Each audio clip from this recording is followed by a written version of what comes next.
Alfie Gets In First. One day, Alfie and Mum and Annie Rose were coming home from the shops. Alfie ran on ahead because he wanted to get home first. He ran all the way from the corner to the front gate and up the steps to the front door.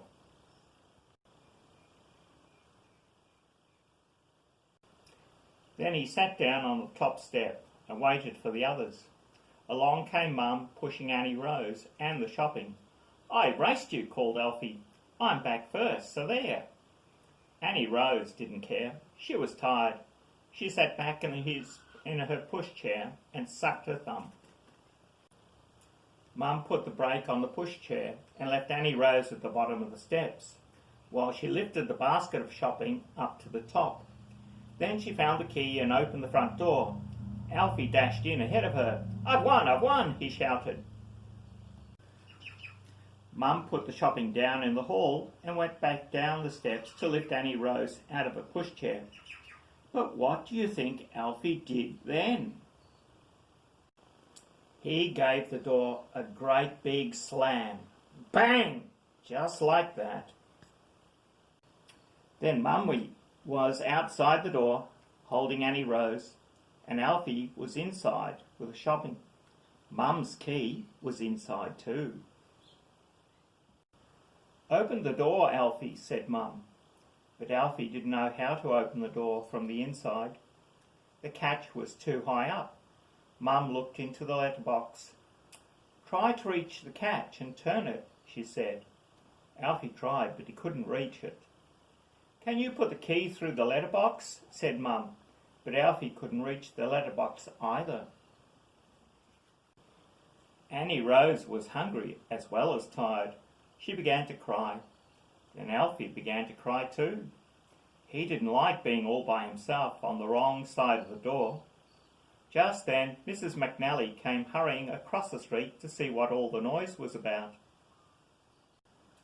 She and Mum took it in turns to say encouraging things into the letterbox, but Alfie still couldn't open the door. "Go and fetch you a little chair from the sitting room, and then you'll be able to reach the catch," said Mum. But Alfie didn't try to fetch his little chair. He just went on crying, louder and louder, and Annie Rose cried louder and louder too. "There's my Maureen," says Mrs. McNally. "I'm sure she'll be able to help." Mrs. McNally's Maureen was a big girl. Right away she came and joined Mum and Annie Rose and Mrs. McNally on the top step. Might have to break a window," she said, "but I'll try to climb up the drain pipe first, if you like." But Mrs. McNally didn't like that idea at all. "Oh no, Maureen, you might hurt yourself," she said. Just then Alfie's very good friend, the milkman, came up the street in his milk float. When he saw Mum and Annie Rose and Mrs. McNally and Mrs. McNally's Maureen all standing on the top step, he stopped his float and said, "What's the trouble?" So they told him. "Don't worry, mate," the milkman shouted. "We'll soon have you out of there." Looks as though this lock's going to be difficult to break," said the milkman. But then Mrs. McNally's Maureen had a very good idea. She ran to ask the window cleaner, who was working up the street, if he would bring his ladder and climb up to the bathroom window. And of course, when the window cleaner heard about Alfie, he came hurrying along with his ladder as quickly as he could.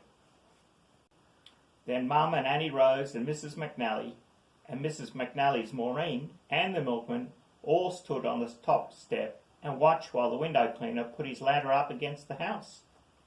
He started to climb up to the bathroom window, but when he was halfway up the ladder, what do you think happened? The front door suddenly opened, and there was Alfie. He had managed to reach the catch and turn it like that, after all. He was very pleased with himself. He opened the front door as wide as it could go and stood back grandly to let everybody in.